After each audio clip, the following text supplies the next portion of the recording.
take home for how to maximize your results, and some pearls for handling challenging cases. And very important thing, which I think last year we had unfortunate instances of some TARS as well as some infection, and AIOS had to intervene and do a lot of measures, and one company was getting blamed, and so a lot of investigation were done. So this session will provide some insights into whether this intracameral moxiflox, how should be using that, and whenever some reaction occurs, what should be the measures one should adopt. So we'll begin the session with Dr. Chitra Ramamurthy, whom you all know is director at Eye Foundation Group of Hospitals. More important that, she was chairman of ARC and took ARC to a different level. Chitra, are you yes, ready? One second. Her talk is primarily on challenging phaco cases. Very good morning to one and all of you. I'm truly obliged and with all the leaders of CIPLA and everybody in it for giving me this opportunity, and this topic was chosen by them that I should talk on. And while we are on, they had a very major role to play during my ARC, and the kind of help they gave me throughout was amazing. And this moderator on the dais, famous Dr. Lalit Ramrao, also had a very big role in helping me evolve to whatever little I am today. So my due is to talk on pearls of handling challenging phaco cases. So we all understand one thing, that how you break up the nucleus during the cataract surgery and how strategically you do it, that is the magic. And that is the most important step. But to initiate that important step, you have to get a very good wound incision. There is no second thoughts. Your wound architecture has to be optimal. It has to be a Chitra, practice. You have slides, or? I have videos. Nothing is coming here. Oh, yeah, nahi aa raha hai. Can the audiovisual team? इसलिए हम बोले पहले ही connect कर. Sorry. Okay.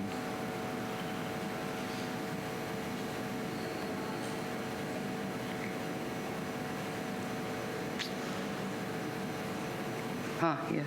So, wound architecture, and by practice we'll ensure that we get a good rhexis, because then only we'll realize the effective power of the IOL which you want to implant, and a good simple steps, hydro dissection, and the nucleus has to rotate before we start the surgery. And I'm going to give you pearls in all these different kinds of cataract. Although we might be habituated to use a particular technique, there are small diversions which you need to make. Now, this is a very soft cataract, and you can't do a chop, you can't, you'll break, the occlusion will break, you'll get a big flat bowl. So what you do is just a gentle hydro, and not too much that the nucleus goes through the PC, and then catch the nucleus at its equator, and this is called carousel technique, and you just eat it up, or it's called the phaco flip technique, and many of the modern machines have that flip mode, and that's all there is to it. Supposing you realize soft cataracts are actually the most challenging. So if you are on the laser cataract platform, you get the overlay, because this was meant to be a premium IOL. Invariably, your rhexis will be free floating. So then you do an inside-out hydrodelineation. See how it is going. The grooves are already set by the photo disruption on the femtocataract platform. But here, all that I'm doing is just a hydrodelineation, and all those chops are all actually fragments. Then I just eat up that little bit of the superficial epinucleus and cortex, and then I approach one piece, and you can see that CDE, cumulative dissipated energy, is actually 0. So we are working at 0 ultrasound power. All the pieces are there. You have to just eat it up. The only small trick is, when it comes to the last pieces, you have to bring your parameters so that you don't by inadvertently catch the posterior capsule. Now the story becomes different in a hard cataract. Now it's a different step. You have to make precise limbal incisions at limbal parallel. It has to be all tight wounds. A little anterior and little cohesive viscoelastic, because it's going to be a longer procedure. Little anterior placed incision, posterior placed, you will have iris prolapse. You don't want that. You could use a marker. You want a little larger excess, but then it should have the ideal IOL overlap. And then you complete your excess. So now gentle hydro, not too much. It's a small eye, it's a hyperopic eye. You don't want the iris to start prolapsing. I said the nuclear rotation is so important, you'll do that. Then it's a hard cataract. The IOP can be at 60. You don't have to have a low IOP. Your vacuum has to go a little higher. Your flow rate has to be commensurately higher. Again, eat up the little thing and then do a horizontal chop. Get your chopper and the phaco probe together and then do a lateral separation. But look carefully. I have not been able to separate because there's a leathery plate underneath. But keep going on. Keep going on. Go in, get the two pieces together, crush that nuclear fragment between the phaco probe, and then what you can do is, at this time, you could take your phaco probe at a deeper level in the phaco frag. That is called multi-level chopping. So when you are there, on the superficial level you have cracked, but deeper plane you need to crack. So keep your phaco probe a little deeper, and then now one piece is there, free to be taken out. So get that piece out. This is like a jigsaw puzzle, all are held together. So then once you start eating, now the bag has become loose. The pieces are all there. Some are chopped partially, some are totally. And then inject enough viscoelastic so that you push the posterior capsule back, and then you start, and then you're done. Now again, if it is on the femtocataract platform, you have done the laser itself has done the chops. The laser has softened the nucleus with 200 to 500 micron dies, everything, grids, everything ready. So then you know what is happening. There's hardly anything I'm doing. I'm just separating the nuclear fragment, but there's a lot of cavitation bubbles beneath. There should not be a sudden posterior capsule blowout. So I would have to do a very careful hydro. And then you can keep your parameters high, of course, for a hard cataract, but it need not be too high because everything is done and ready and you're just eating it up.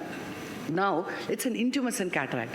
I thought maybe there's fluid, but as I started, you have to make a small rhexis. The rhexis could extend. Keep pulling the rhexis towards the center, but I realized there's no fluid, so I decided I'll keep spiraling it, try to make it a little larger rhexis. It may be not large enough to do a phaco, but then it's fairly large. So now what I'm going to do is, I'm going to open up the main port and go with the IA, and then I'm going to eat up all that soft cortex, because it's a tense capsule. I don't want anything, I just want to flatten it out. I want the anterior capsule to become totally concave if possible. And once I've gone deep into the fornices, now I'll make a tangential cut on the rhexis. Now I would enlarge the rhexis adequately to do my phacoemulsification so that I don't by inadvertently go and catch the rhexis and make a extension or any of these things. And then it's easy. It's quite easy. You have to just do vertical chops. Keep ensuring that you press the hook chopper down and lift up the phaco probe, and then a lateral separation, and then the surgery is done. Now, what is the challenge in a hypermature cataract? Could be a zonulopathy could be there, the posterior capsule is lax, there is no epinucleus cushion. So this has to be kept in mind. First, foremost, ensure that you get a fairly large rhexis. Now, you know this damn nucleus is going to be rotating all over the place, so the challenge is to get to pay a purchase of your phaco probe on this nuclear matter. It's floating, there is no epinucleus cushion. But then, nowadays, we have a trick for that too. So what you do is, somehow just manage to get a hold and get this whole nucleus up into the anterior chamber. Inject viscoelastic, push the posterior capsule back, inject your IOL, which is called the IOL scaffold technique. And once you push the IOL up, this nucleus is not too hard. So then you do any other way. You see there's enough viscoelastic to coat the endothelium. Don't go continuously and attack the nucleus. Keep intermittently injecting viscoelastic and then eat up this whole nucleus, and your surgery is done. Now, this is again, very briefly, I'm going to show, it is a phacomorphic glaucoma, shallow anterior chamber. You have to give glycerol, Dimox, mannitol if possible. Go through the side port, no main port incision. Start your small rhexis. I'm going to show you the rhexis alone. Each time you get your instrument, inject a little viscoelastic, not too much, don't over distend it. Go with the microforceps through the side port. Pull the rhexis towards the center. Now here it looks, it will extend. Get your instrument out. Go back and inject inject viscoelastic. Ideally should be cohesive and then slowly enlarge. And then after that, once you have managed to get your rexis, once the anterior capsule is flat, keep going back to where the rexis is attached to the main margin and then keep pulling it out. Now, supposing you have a small pupil, you've made 4 hooks. You will ask me, why do I have to make a 5th hook? I'll tell you why.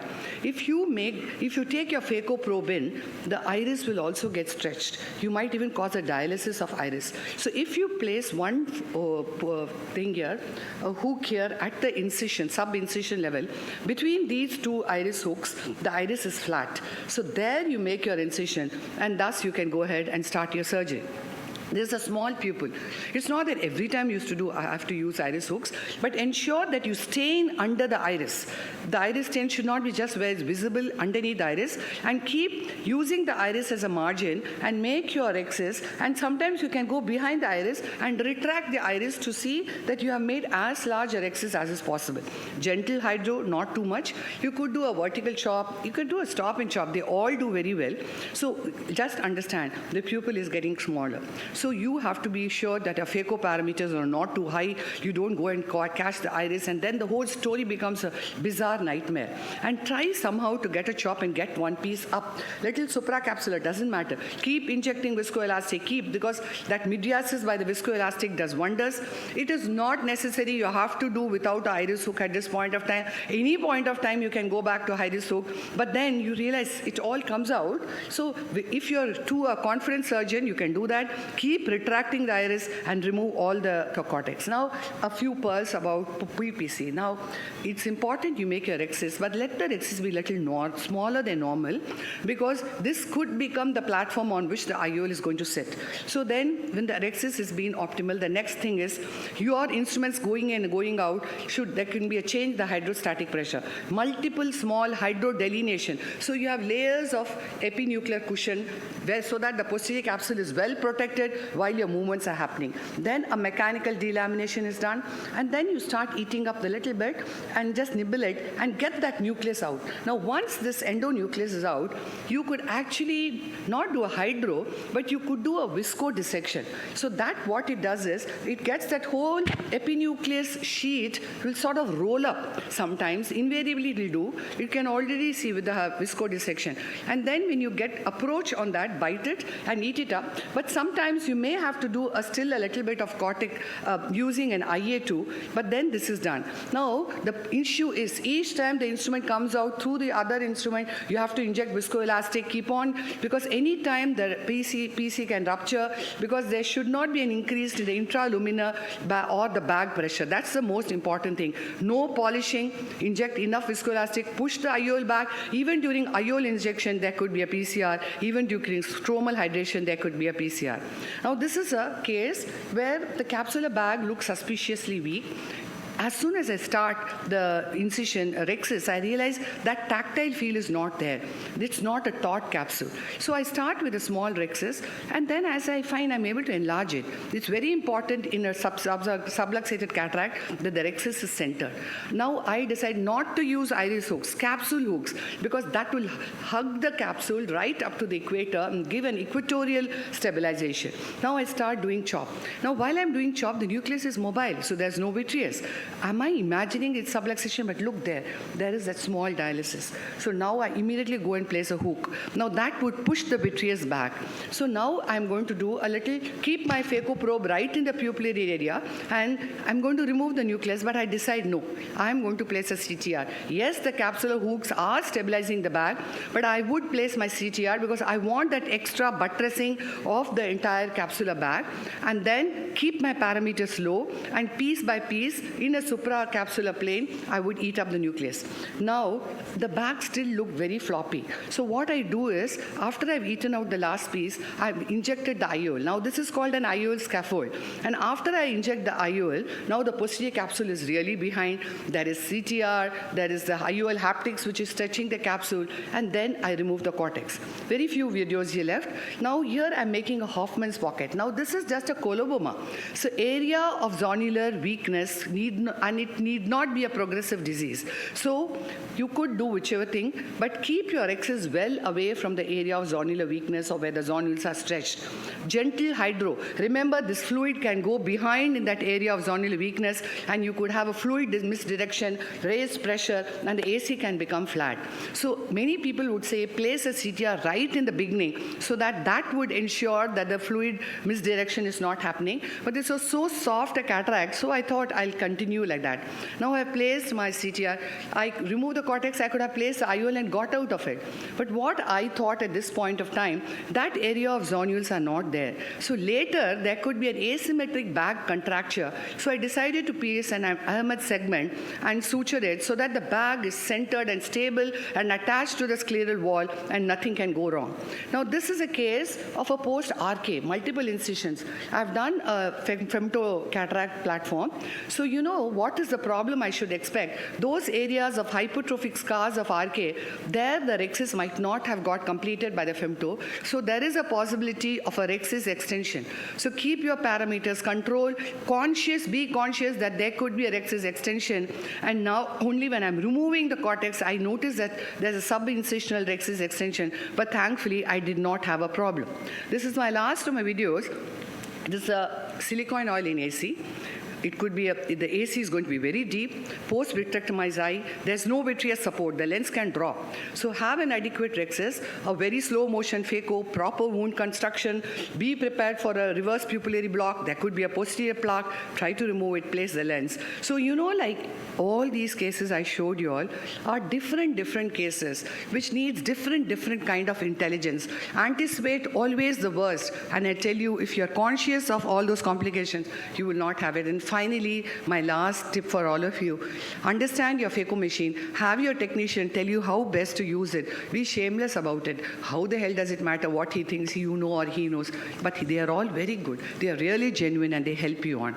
So finally, you'll realize that there's no kind of cataract which you actually cannot handle. Thank you very much. Thanks, Sipla, for this opportunity. Thank you, and Chitra. thanks, Dr. Thank you, Lalit. Chitra. Your last slide was quite very nice. You see, understanding machine is very good, but I think the man or woman behind the machine is also very important, because the cases, what you described, so many situations, soft cataract, hard cataract, white cataract, intumescent. So I could not make a list also how many you described. Wonderful videos. But you see, sometimes you make, you said 5 entries by hooks because you want to prevent iodelysis from the superior part. I don't know, a lot of people don't do that. Mostly, I think we do 4 of them. But that's a very useful tip, actually, because the iris is quite wide there and you can.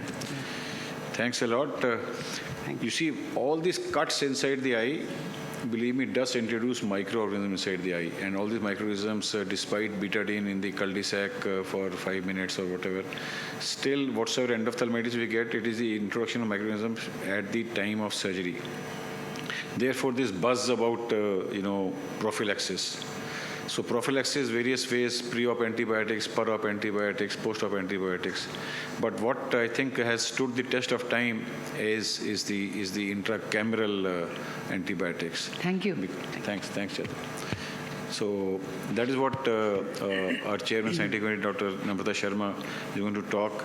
Is it really beneficial or not? Because I think their opinion is divided. We have 3 kinds of antibiotics which are, have been tested. One was the cefuroxime by the European group. Then was the vancomycin by the Canadian group. Third was the moxiflox, which became very popular. And apart from the largest series reported by our own Arvind Eye Hospital, where lakhs and lakhs report, this got published in American Academy.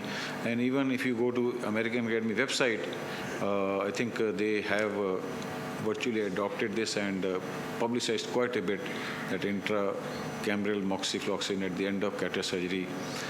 You see, there was an AIOC survey also, which was done. I think Namrata will refer to that. And there's also an RP Center, study, which is, most of it has been done. So we'll hear from horse's mouth only. Is it really beneficial? Should it be adopted by everybody or not? Because I know in that survey, A lot of people said there's, it may not be of any use because we have been doing cataract surgery since times immemorial without giving these antibiotics. But I think this has conclusively reduced the incidence of endophthalmitis. Yes, Namrata. Thank you, sir. I would be talking to you about role of intracameral moxifloxacin in prevention of post-cataract surgery and endophthalmitis.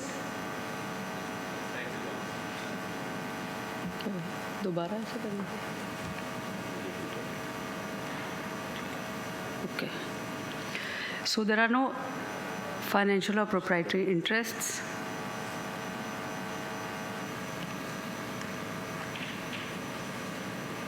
So cataract इसको direct लगा दूँ ना, इसमें है direct.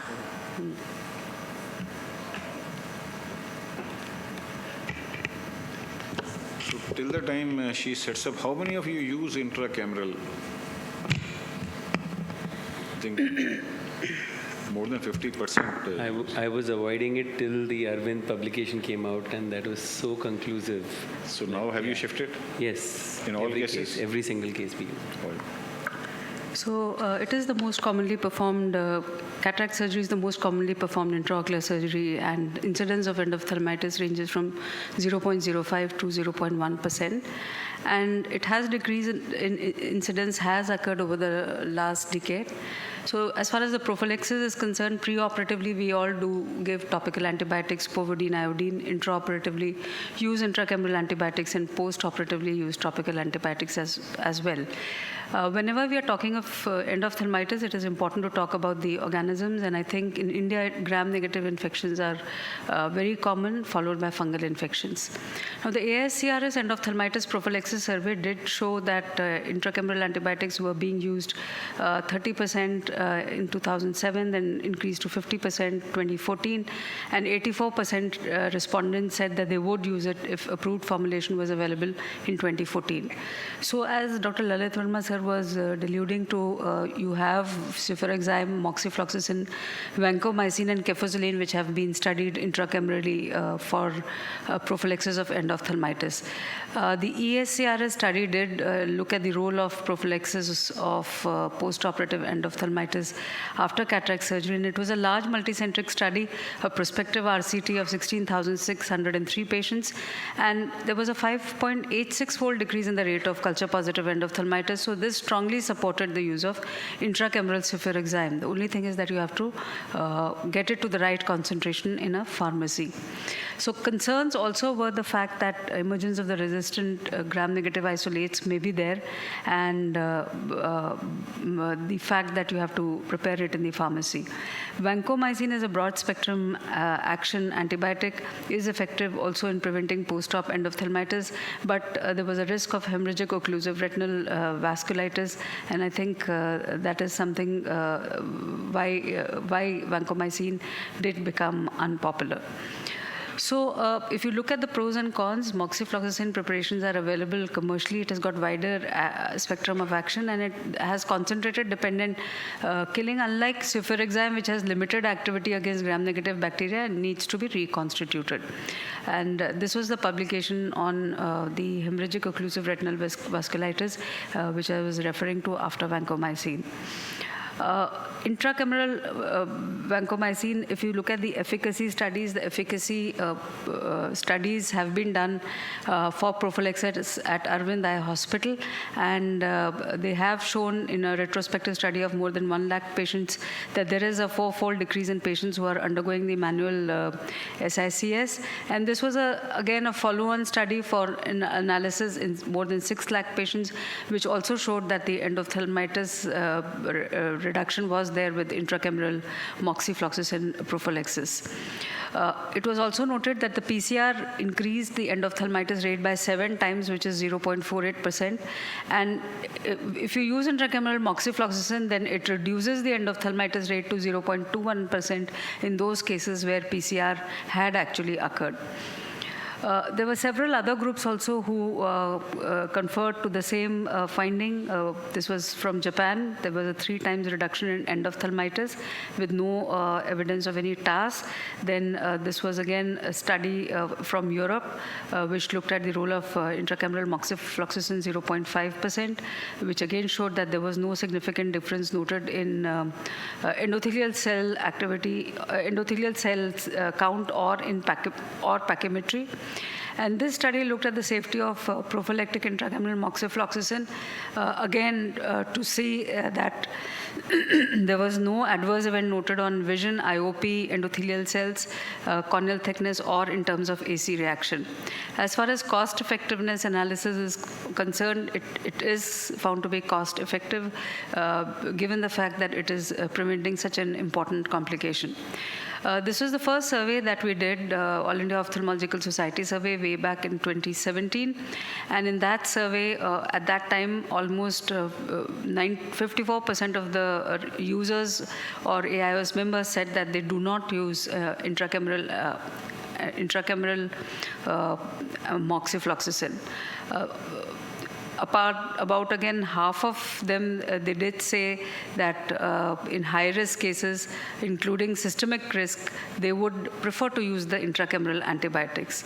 So when we compare it with the ASCRS survey, which was done in 2014, we found that the difference between the two is that moxifloxacin, our AIOS members wanted to use moxifloxacin more, whereas in the 2014 surveys, they were using more cefuroxime, moxifloxacin, and vancomycin almost in equal proportions.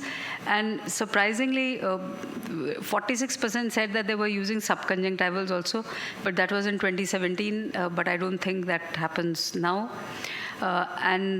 This was a study where safety and efficacy of intracameral cefuroxime, moxiflox, and vancomycin was done at the end of the cataract surgery, which was, in fact, a meta-analysis.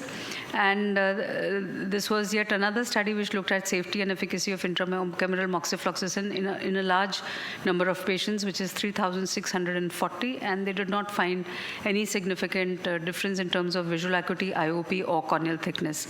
Now, this is the most recent survey that was conducted by the All India Ophthalmological Society, and this clearly showed that out of 1,804 total respondents, 58% said that they were using intracameral amphotericin B, intracameral antibiotics, and which is to say that if you compare the practice patterns from 2017 until now, these seem to have changed.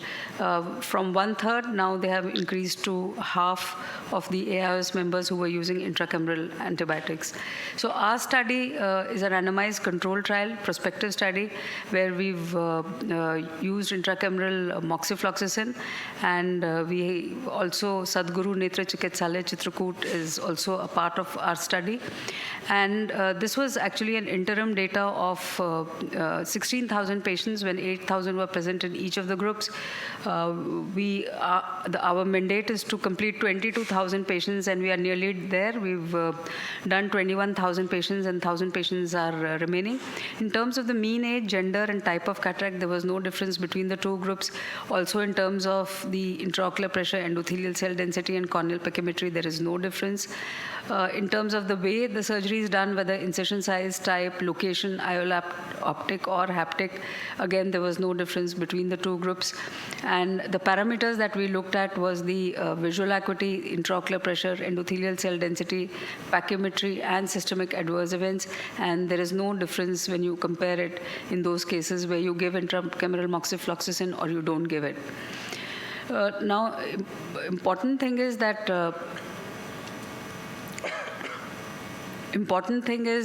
number of cases with endophthalmitis in the intracameral moxifloxacin group that we had was 14, and in the control group that we had was 24. And none of the patients developed endophthalmitis, had intraoperative PCR in either of the two groups, and there were no ocular systemic adverse events which were seen with intracameral moxifloxacin use.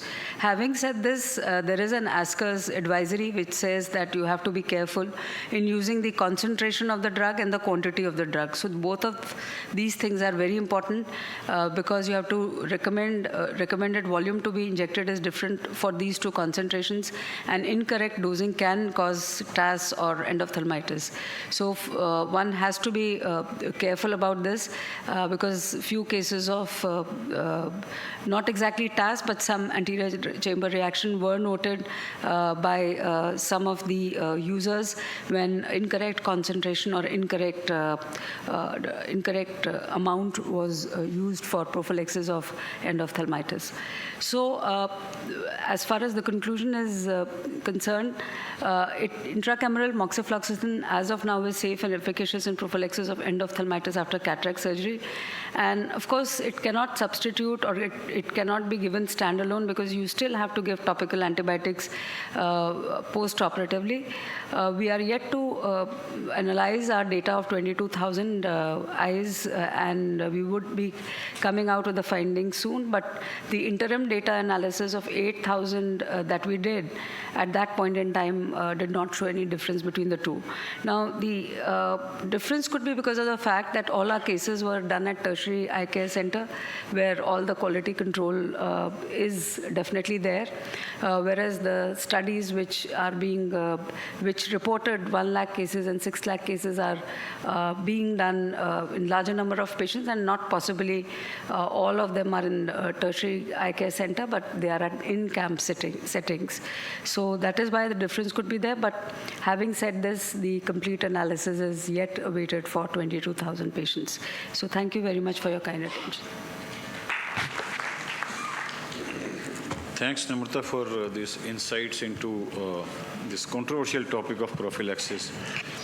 You see, cefuroxime has its own issues, did not become popular, but now single-use vial is available in Europe. Previously, you had to make it, compounding pharmacy was involved.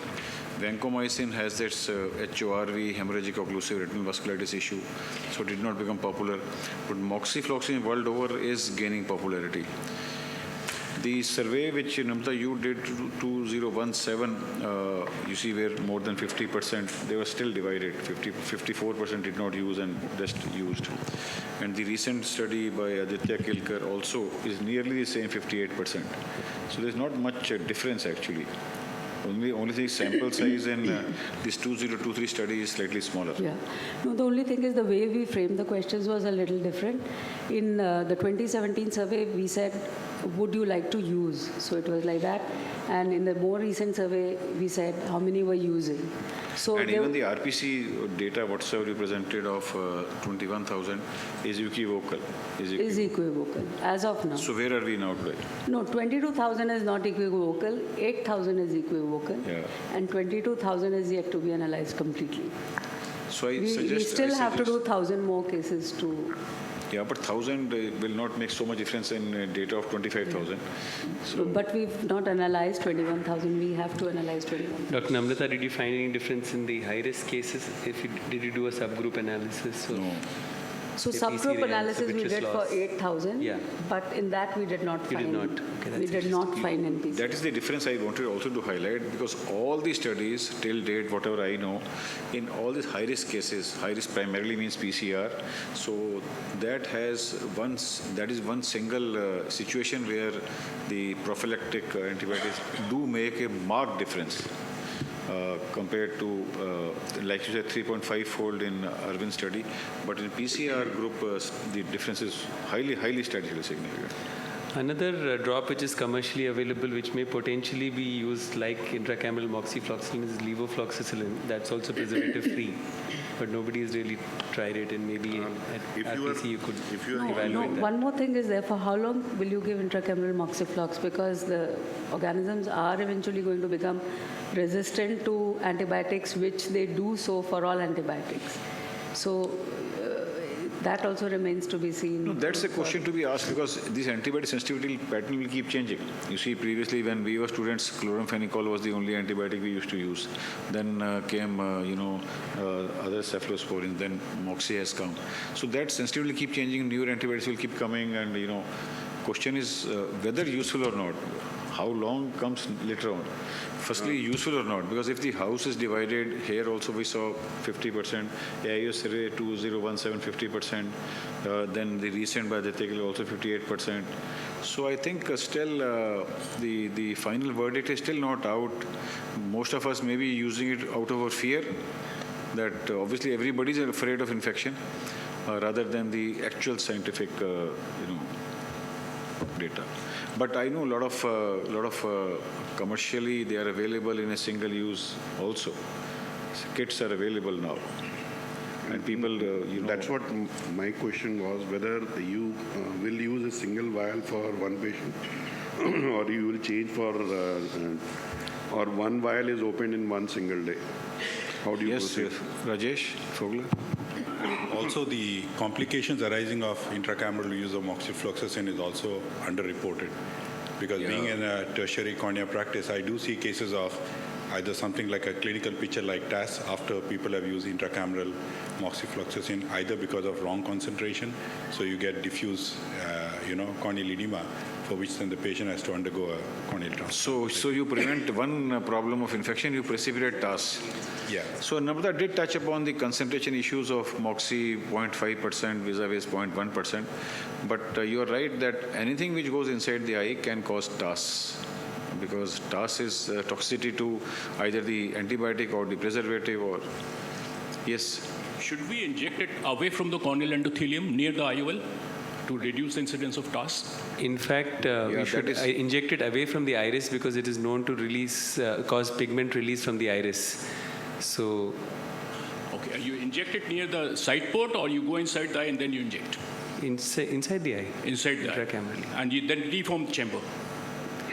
So what I do is, after I've finished my hydration and I have to make sure that the wound is completely sealed, Okay. I go in with a 1 cc syringe and a 25 gauge cannula, and I just decompress the anterior chamber through my paracentesis and inject 0.1, and I just whatever pressure needs to be normalized by decompressing the opposite paracentesis, and I leave it. But have you encountered what Fogla was saying about TAS anytime? So we have seen many cases like that, sir, but you can never be sure that it's from the intracameral moxifloxacin or something else which has been used. And also, a lot of surgeons have the habit of hydrating the main wound and the side port with the moxifloxacin because That may be an single overkill. vial has a lot of excess left, so they go ahead and they find more Yeah. protection. So That's probably not a good idea. So in any case, I will advise the chairperson scientific committee to undertake another wider survey with larger number of ophthalmologists and have only pinpointed questions rather than, what was reported in the recent IGO article. So IGO article didn't lead us anywhere that whether we should, because the verdict ultimately has to come out. Should we or should we not?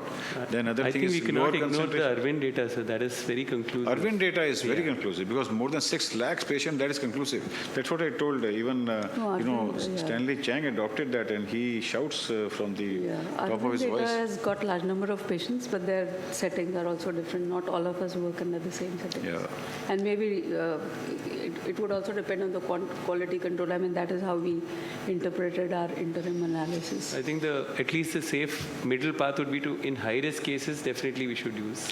Yeah, I think And then the message rest is should up go to you. that at least high-risk cases we should definitely be using. And secondly, maybe we shift to a lower concentration of maybe 1 milligram or 0.1%. So that a lot of cases don't go to Fogla otherwise. We don't want so many cases to go to Fogla, how Fogla. many cases would you have seen?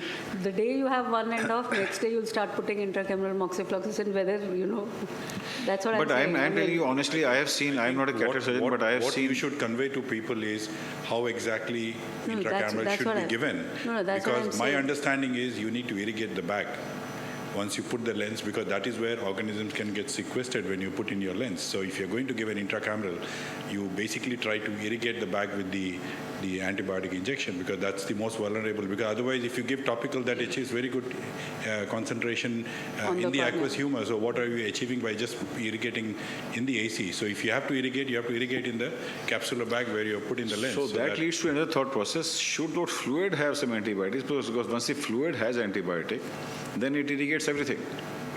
we don't know. But like I see, Oh, but earlier we used to put, if you remember, gentamicin in our irrigating bottles, but nowadays nobody does that. So lots of ifs and buts. I think still the verdict has to be out. So in any case, despite prophylaxis, now we know infection does occur or TAS does occur, or how to differentiate whether it is infection versus inflammation. Namrata proposes give antibiotics. Rishi has shifted a lot of his patients at centrosite, IC, rotomahipal, giving all the patients now. But despite all this, still, believe me, reaction does occur. And you see your tentacles are high once early morning. The next day you see the patient and patient can't see. So that's what the role of Avrinder Gupta will come to tell us. We are dealing with A or B, infection or inflammation.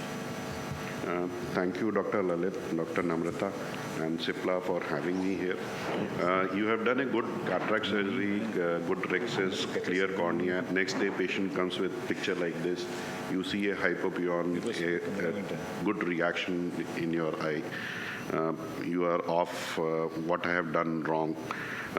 Now, the first question comes in mind whether it's an infection or inflammation, because the treatment is diagonally opposite. If it is an inflammation like TAS, you need to load this patient with steroids. But if it is an infection, you need to load this patient with antibiotics. So that's the million-dollar question, and that's what I'll be talking about post-operative reaction, infection versus inflammation. The problem is lab investigation like culture, it takes 48 hours, and only investigation that you can do immediately to confirm the diagnosis is gram staining and KOH smear, which is usually not available in our clinics. Decision has to be made clinically on your clinical acumen. We'll be covering our topic under these headings: history, symptoms, pain, vision, signs like chemosis, wound integrity, corneal haze, hypopyon, and fundal glow. If the patient has a pre-existing disease like uveitis and patient comes with inflammation, yes, it's most probably an inflammatory reaction, because we know after operating a uveitis patient, you will land up into inflammation the very next day. If the general condition is not good and patient gives an history of septic foci in the body like UTI or some infection in the wound, then usually it's infective. You also need to take in very good history from the surgeon whether a lot of manipulation was done or any kind of complication has occurred during surgery. And if these manipulation or complication has occurred, it's usually a sterile reaction. Endophthalmitis patient usually comes and tells you कि doctor साहब कल शाम तक तो ठीक दिख रहा था, रात को उठे तो सर में दर्द हो रहा था और मैंने एक आंख बंद करके देखी तो मेरी रोशनी खत्म हो गई. So this is a typical history what a patient of endophthalmitis gives. But this typical history never comes in all the patients. 70% patients will have pain, but rest 30% patient will not have pain. And if the patient gives an history of pain, then diagnosis of infection is made. If the vision is good, it's usually sterile, and if there is a sudden decrease in vision, it's infective and you need to inject this patient. If you have this angry looking eye with severe congestion, chemosis, then it's usually infection. Intraocular pressure is high in sterile inflammation and it's low in infective patients. Examine the wound very carefully. If you see a weak wound, a phaco burn, or you see this kind of inflammation or bleb-related infection, the diagnosis is clear that it's an infection and you need to give these patients with intravitreal antibiotics. Hypopyon, always whenever you see a hypopyon, it denotes that there is a severe infection in the eye, and you need to treat this patient. And if it is a dark brown hypopyon, then it's usually sterile. If it is yellowish or white in nature, which is increasing, then it's definitely infective. pupillary dilatation is one of the very important points to diagnose whether it's an inflammation and infection. If the pupil is not dilating, then I ask my patient to sit in the OPD. I'll ask my attendant to put drops every 15 minutes. If the pupil dilates, then I'll examine the posterior segment and a lot of things become clear. But if it doesn't dilate, then I'll go in favor of infection. Fundal glow is the diagnostic criteria to differentiate between inflammation and infection. If you have a good glow, then it's usually sterile. But if you have a white or poor glow, then it's infective. And if you see exudates in the vitreous cavity, then it's definitely infective, and you need not to wait in this patient. Go ahead and give intravitreal antibiotic. Many times, because the pupil is small, there is a lot of fibrinoid reaction. You are not able to see the posterior segment. Go ahead and do an ultrasound, and if you see a picture like this with a lot of exudates in the vitreous cavity, it's definitive infection, and intravitreal antibiotics should be given. Coming to TAS, presentation occurs within 12 to 24 hours. It is rapidly progressive. There is a limbal to limbal corneal edema, non-reactive dilated pupil. There is a severe AC reaction. Increased intraocular pressure is the hallmark of TAS. These corneal edema and increased intraocular pressure is hallmark of TAS, and if it occurs within 12 to 24 hours, then load this patient with steroid. But it's very important that you see this patient at least twice or thrice a day, or if you have a facility of admission, please do admit these patients. If you look into the etiology of TAS, there is no etiology. We talked intracameral moxifloxacin can be one of the cause, viscoelastic reaction to abnormal solution, contamination of equipment with IOL, denaturated viscoelastic, residual detergents. All these factors can lead to toxic anterior segment syndromes. Consider TAS if not very severe presentation, and you start the patient on steroid, and if patient respond, then you confirm the diagnosis. We look at some of the examples here. This was a patient 2 days post-operative, 1 day post-operative. You can see a lot of fibrinoid reaction. The glow you can see is good. We started this patient on topical and systemic steroid. This fibrin reaction over a period of time decreased, and this patient improved to 6/6 vision. This is another patient. You can see the pupil is not dilating, hypopyon, no glow. We gave intravitreal Vanco with ceftazidime, and day 1 you can see the reaction has decreased. Day 5 we started this patient on systemic steroids, and you can see the hypopyon has disappeared, corneal edema has cleared, and day 10 the glow has come, and we started seeing the fundus, and this patient improved to 6/6 vision. Why I wanted to show this patient is this patient came 1 day post-op, had a finger count vision. Anterior segment was relatively quiet, but there was no glow. So I looked into the details, pre-operative details. Patient had 6/18 vision. So no glow. My diagnosis was spot on that it's an infection, it's not an inflammation. I didn't wasted any time on giving intravitreal antibiotic. And you can see just with intravitreal antibiotic, the patient returned to 6/6 vision within 15 days. This is one of the patient which didn't respond to intravitreal antibiotic, and this needed vitreous surgery with IOL explantation. And this is 4 weeks post-operatively, relatively clear cornea, posterior pole is good, silicone oil filled eye, and improved to 36 vision. This patient came to me with episodes of recurrent inflammation. Every 15 days that inflammation used to occur, and was given posterior subtenon tricot. And you can see here the eye, you can see whitish plaque here. This whitish plaque, if you have on the posterior pole with recurrent inflammation, you learn from the history of the disease, it's a P. acne endophthalmitis. It won't resolve by steroids. You need to do surgery in this patient. The surgery is remove the IOL and the bag, and this patient we did a removal of IOL with bag with vitreous surgery, and you can see this patient improved to 6.6. Once the eye was quiet for 6 months, I went ahead and did a glued scleral fixated IOL in this, and patient is having 6.6 vision for almost 5 to 6 years. If you see this yellowish plaque over the retina, it's usually Candida endophthalmitis, and these patients will require multiple intravitreal injections of antifungal agents and most probably surgery.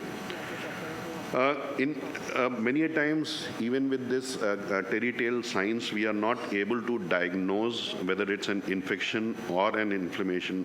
Then, in doubt, we usually give a therapeutic trial, start intensive treatment with steroid and antibiotic, do a close follow-up twice a day. If pure inflammation, it will start improving between 12 to 24 hours. If there is no improvement or worsening in the existing situation, are on the side of infection, and do not delay in giving intravitreal antibiotics. This is a chart what I have made, which will guide you what has to be done. So if you have hypopyon, yes, it's infection. If it is whitish, then it is infective.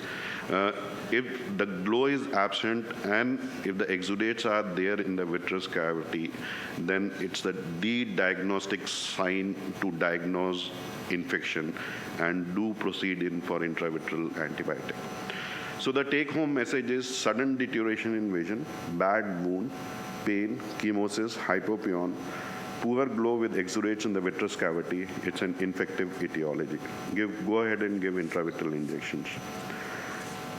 If there is a pre-existing disease, surgical manipulations, complicated surgery, hypopyon, good glow, and eco-free vitreous cavity, it's usually sterile, and load this patient with steroids. After giving intravitreal antibiotic, we wait for 24 to 36 hours. If there is any worsening from the existing condition, go ahead and do a pars plana vitrectomy. If there is no worsening, we'll wait and continue on medical treatment. There is no significant improvement, then again we'll go for pars plana vitrectomy. And with improvement, if there is an improvement, we'll continue with the medical treatment. And I can tell you, in our center, we have been managing endophthalmitis, early diagnosis and treatment with intravitreal antibiotic. We are able to take care of 80% of the patients with endophthalmitis. Only 15 to 20% of the patients go ahead and get the vitreous surgery. So it's Dr. Lalit has also published an article, first treatment with an intravitreal antibiotic, at the first contact surgeon should give it. So it's very important to diagnose infection and inject at the proper time and then refer to the retina surgeon. To conclude, careful history from both patient and surgeon, along with close follow-up and timely intervention, can salvage most of the eye. Thank you very much for your kind attention. Thanks, AG, for showing wonderful slides and a lot of take-home messages. Anybody wants to ask? You see, very nicely you said pure infection, no issue, give antibiotics. Pure inflammation, no issue, give steroids. But I think dilemma comes in a gray zone. Yeah. You mentioned gray zone. That is what bothers everybody. मैं ये करूँ या ये करूँ वाला. So that's usually a situation like suppose a patient has corneal edema, faint glow, 6/24, 6/18 vision, but no vitreous exudates. So how do you approach? So what I do, I'll make my patient sit there in the OPD, ask my attendant to put hourly drops and dilate the patient. What drops? Steroid and antibiotic, and plus mydriatics. And I'll ask him to give broad spectrum antibiotic covering gram negative and gram positive, And if the pupil dilates, No, are you at this time thinking infection or thinking inflammation? so that's it difficult. It will take me 12 hours to decide whether it's infection or inflammation. If the pupil dilates and if I can have a peep into the retinal vitreous cavity, yes, it's an inflammation. But if it doesn't dilate, I'll err on the side of infection. So the message is, if you are not able to decide, ask the patient to hang around there, dilate this pupil very well, load this patient with maybe early or too early steroid drops, and see him again after a few hours before the end of the day. If you can see the retina very well, you can treat as inflammation. If something has gone slightly negative, give intravitreal antibiotic. Yeah. Is that correct? I give an example here. One of our colleague, a father had this kind of inflammation. He flew from Patna to get an intravitreal antibiotic. So the pupil was bound down. It was not dilating. I gave subconjunctival midricaine. That broke the synechia, and I could see the retina. Then I decided, yes, he has already got an intravitreal injection of tazobactam. I saw the vitreous cavity was pretty clear. I started that patient on steroids, topical and systemic, and that patient responded and is now 6/6 over a period of time. So thanks, AG. I think these are sometimes tricky situations, but by the time we have umpteen number of examples where the referring doctor has given intravitreal, all credit to him. I get the credit because I followed this patient, that's all, for 24 to 36 hours. Because whenever anybody refers a patient, I tell them to give an antibiotic, but do not expect instant response. It will not. It will take 24 to 36 hours for this. So thanks a lot, AG, for this very, very informative talk. We have now Rishi Sarup to tell us about OSD and cataract surgery. And cataract surgery, meaning coexistent. So how do you approach? And specifically because I am very fascinated by dual polymer tear substitute. We see all of us prescribed tears as you see all this, seat covers also, all this tears substitutes written everywhere. Whether we know whether CMC, polyethylene glycol, hyaluronic acid, what to give when, I hope Rishi will tell us something about that also. Plus, we have Dr. Fogla here. We'll ask him otherwise. Thank you, sir. So I'll be talking about post-cataract surgery dry eye. How many of us see patients like this? Perfectly done cataract surgery, the eye is quiet, lens is perfectly centered, vision is 6/6 N6. You feel that this patient will be so happy, but he keeps coming back every 2-3 weeks complaining, chub raha hai. It's not comfortable, I'm having itching, watering, some foreign body sensation. And that really ruins that entire beautiful cataract surgery experience that you try to give to your patient. So is it a real problem? I think yes. All of us see it. Whoever is doing cataract surgery will know. Why does it occur? How can we treat it? How can we prevent it? Studies have shown that the most common cause for dissatisfaction after cataract surgery, the foreign body sensation, floaters, and residual refraction are the three main things. And in that, foreign body sensation is number one. Dry eye is really the most common complication of cataract surgery, not just among the early complications, even among the late complications. There are patients who will keep coming for months after surgery, complaining of discomfort in their eyes, and they will blame the surgery for their discomfort.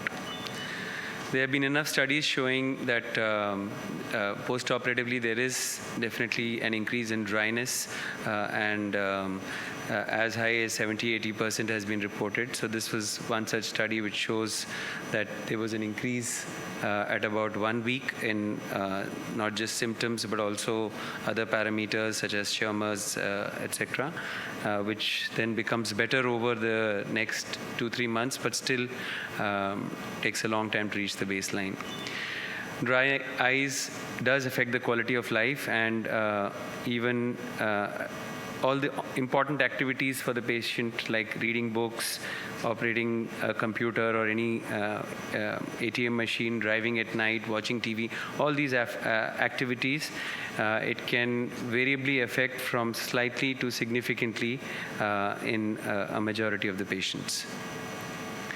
This study from Chu et al. Showed that the TBOT is significantly impacted from pre-op 10.86 to even after 2 months, it doesn't come back to baseline. It's about 6.8, which is definitely a reduced TBOT. And similar changes in tear meniscus height, etc. This, of course, is lesser, but I think it's more of an evaporative dry eye that we see in majority of our cases. So what are the causes of post-surgical dry eyes? I think it's a multifactorial thing. Surgical trauma itself, sometimes intraoperatively, you can create some epithelial injury. The patients, after the block, the lid closure may not be appropriate, or they may have some ptosis, altered corneal curvature from the procedure. Inflammation, of course, is there after any surgical procedure. Exposure to preserved medications, I think, is one of the very, very important factors, and we are dosing them quite frequently. Antibiotics, NSAIDs, steroids, everything has preservative. Anesthetic drops intraoperatively and preoperatively. Conjunctivochalasis is again a very common thing which many of our old patients have. And if we are just addressing the cataract and we don't notice these folds of conjunctiva in the inferior bulbar conjunctiva, they can cause a lot of friction every time the patient blinks, and then this kind of gets worsened because of all the drops that we are using, and the patients can then start complaining of this vague, watery kind of a sensation in the eye and irritation and itching. And a simple way to treat it is just intraoperatively you can tighten the conjunctiva and prevent a lot of discomfort post-op. Trauma to the sensory nerves because of your incisions also could be one of the reasons for postoperative dry eye.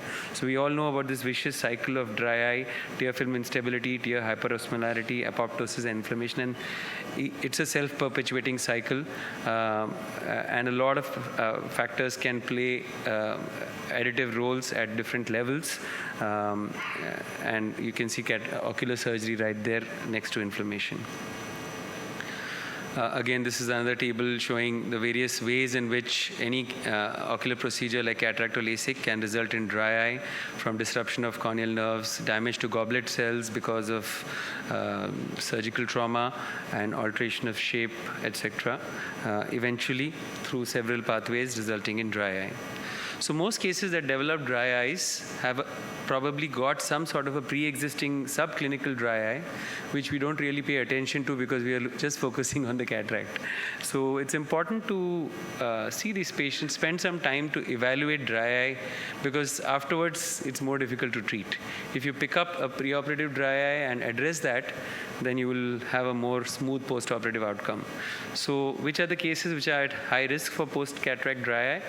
Patients who have low T, but this is a simple test all of us can do. We are anyway staining the cornea.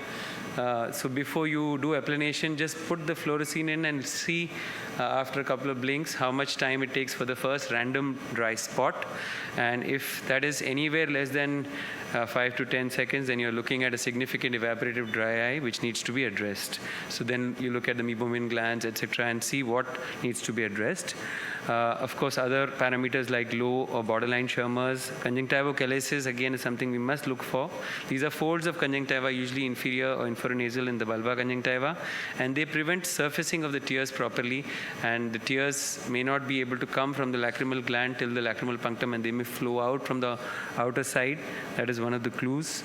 And improper or incomplete blinks. Many people blink, but they don't close their eyes completely during a blink. Patients who are having nocturnal lagophthalmos, all of these can have post-cataract dry eye. So identify these problems and address them so that you won't have post-surgical dry eye. Patients complain of all these things: foreign body sensation, irritation, stinging, etc., etc. The key thing is sometimes the eye will look absolutely normal, but they will have a lot of complaints. So symptoms are a lot more than the signs, and that is again one more hallmark of post-surgical dry eye. And of course, if you look carefully, you can see these subtle signs which will help you identify the cause.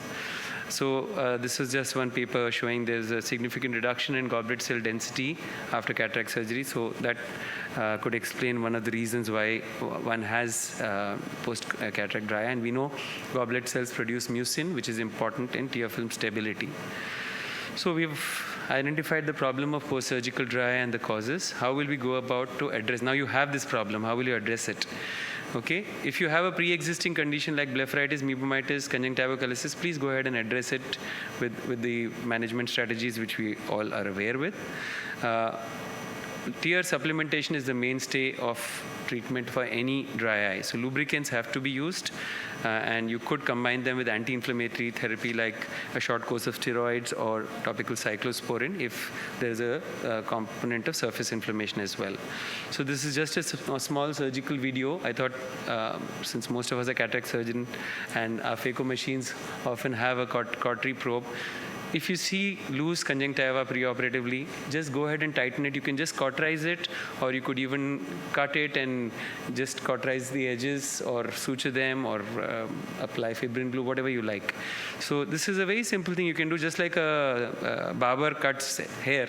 You hold the excess of conjunctiva between the limbs of your forceps and just shrink it with heat cautery. So lubricants, it's all about tear supplementation. Artificial tears is a misnomer. How do they work? Lubrication, reducing the osmolality, replacing the constituents of your tears, and diluting and washing away any inflammatory cytokines. These are all the things that ways in which lubricants help. What do lubricants contain? They contain a hypotonic or an isotonic buffered solution with electrolytes, surfactants, and various type of viscosity agents, and of course many other additives which are available in the newer better drops which are available. Another key component is the preservative, especially if you're going to be dosing frequently more than 4 times. Preservative becomes very important, so you want to go for either preservative-free or low toxicity preservatives rather than the traditional toxic preservatives like BAK. So these are the various viscosity agents available in lubricants. Though in the olden times we were using HPMC, CMC more. Nowadays we have PEG, polyvinyl alcohol, sodium hyaluronate has become the new kid on the block, and of course HPMC is making a bit of a comeback as well. So HP guar is another very nice additive which is there in some of the newer drops, and basically this is a material which is pH sensitive, and at a higher pH it basically forms a reversible cross-link with borate, resulting in a gel matrix on the ocular surface. And this spreads over the conjunctiva and the cornea, and this basically retains the tears or the lubricant on the ocular surface for a longer period of time and increases the tear stability, similar to what mucomimetic effect that mucin has. So it improves the retention time of whatever formulation of lubricant you're putting and provides relief by itself because it forms this protective layer on top of the cornea. So it has a mucomimetic action like mucin, maintains the tear film and protects the corneal epithelial cells. Sodium hyaluronate is omnipresent in the body. Joints have them, even our eyes have them in the vitreous. And it's a natural component of tears as well, with a proportion of that on the ocular surface being synthesized by the corneal epithelial cells itself. So sodium hyaluronate effectively binds water and resists dehydration, promotes epithelial wound healing. There have been enough studies which have shown that it accelerates wound healing. And it has a viscoelastic property which enhances the residence time of the lubricant on the ocular surface, which is something we want. We want the lubricant effect to stay longer and not get washed off very quickly, because then you'll need to keep dosing frequently. Owing to the large number of negative charges on the molecule, sodium hyaluronate is capable of holding large quantities of water and thus lubricating the surrounding structures. So 1 gram of sodium hyaluronate can hold up to 6 liters of water, and therefore evaporation of water from HA eye drops is slow and the beneficial effect remains prolonged. And I think that's one very, very important feature of this particular viscosity agent over the others that are available in the market. And that's why I think it is so popular nowadays. In addition, fibronectin is an extracellular matrix protein which stimulates epithelial cell migration and accelerates wound healing. And HA binds to this fibronectin and forms a complex which enhances the wound healing. So especially if you have patients with pre-existing dry eye, where you're likely to have a bad ocular surface, this may actually help the epithelium to heal faster. So the viscous properties of liquid and elastic properties of solid together are called a viscoelastic, and basically there is something called shear stress, which is the force between the tears and the ocular surface. And this shear stress actually helps to kind of align the molecules of sodium hyaluronate so that they get a viscoelastic kind of a pattern, and that's how they are able to last longer on the ocular surface. So a combination of HP guar with PG has been there for a long time, and now we have this dual polymer which is available from Cipla, which has a combination of HP guar PG along with sodium hyaluronate, which is, I think, a very good marriage of some very good things. And it increases the tissue hydration and lubricity. Sodium hyaluronate and HP guar may protect the ocular surface from damage associated with the dry eye. And the gelling gives a mucomimetic action, like I mentioned earlier. So you get a kind of a replacement of all the layers of the tear film to some extent. Sodium hyaluronate improves the lipid layer thickness. PPG, PEG, and HA act as a viscosity enhancer, provides lubrication. HP guar improves mucomimetic action, and sodium hyaluronate accelerates the corneal wound healing. So there have been studies showing how this combination can actually help. So this is one such study from Arif et al., who have shown that there is an increase in T-beauty after 60 minutes of installation of HA with HP guar combination. This is again from the same study, increase in the tear meniscus height 60 minutes after. So this, 1/3 of patients undergoing cataract surgery do have dry eye symptoms. We mentioned about this earlier. This was again another study showing a significant reduction in the speed scores compared to patients who did not use artificial tears. And again in this they had two subgroups, one who received lubricants even before the surgery was performed, and that did even better. T-beauty scores, of course, you can see are significantly better compared to no drops. So I think that's like a no-brainer. Again, this is a study comparing control with HP guar alone, HA alone, and a combination of HP guar and HA. And you can see that it has done very well for protection against desiccation. This is a study showing the reepithelialization. So they've induced trauma on mice, 16 mice, and then seen how fast the reepithelialization, and the combination of HP guar and HA had the fastest and maximum reepithelialization compared to the other individual components and different concentrations of HA alone. So that's about lubricants. The final leg was the role of... Can we hurry up here? Yes, anti-inflammatory therapy. So I think we have a lot of agents. Topical cyclosporin is something we often use, and it kind of breaks the inflammatory cycle of dry eye. So the key messages are post-cataract dry eye is an inflammatory process triggered by tear film instability and tear hyperosmolarity. Mild cases can be treated by lubricants alone. The dual polymer tear substitute provides increased tissue hydration and lubricity and protects the ocular surface from damage associated with dry eye. So in some ways it's almost like a complete lubricant. And anti-inflammatory agents are indicated for moderate to severe, which have a component of inflammation as well. Try to identify with risk factors prior to cataract surgery, and then you can prevent many of these cases of post-operative dry eye. Thank you. So the message you want to convey is that you should be using dual polymer rather than a single.